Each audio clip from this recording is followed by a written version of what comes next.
আসসালামু আলাইকুম ওয়া রাহমাতুল্লাহি ওয়া বারাকাতুহু। সম্মানিত ভাই বোনেরা, আশা করি আপনারা সবাই ভালো আছেন। আমি আল্লাহর অশেষ রহমতে এবং আপনাদের দোয়ায় ভালো আছি, শুকর আলহামদুলিল্লাহ। তো প্রিয় ভাই বোনেরা, আমার চ্যানেলের পক্ষ থেকে সবাইকে স্বাগতম জানিয়ে শুরু করছি আজকের এই ভিডিওটি। এই ভিডিওতে এখন দেখতে পাবেন 2 কাঠার একটি ব্রিকের উপর দোতলা একটি বাড়ি।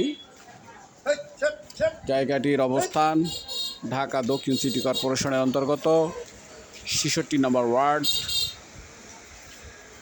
বামুল ইসলামবাগ এলাকা। বামুল ইসলামবাগ এলাকা 12 ফুট পাকা রাস্তার সাথে এই বাড়িটির অবস্থান। বাড়িটি দোতলা, ব্রিকের উপর 4টি ইউনিট করা, 4টি ডাবল চুলা, 4টি ইউনিট করা এবং 4টি ডাবল চুলা। নিচতলাটা একটু রাস্তা থেকে নিচু,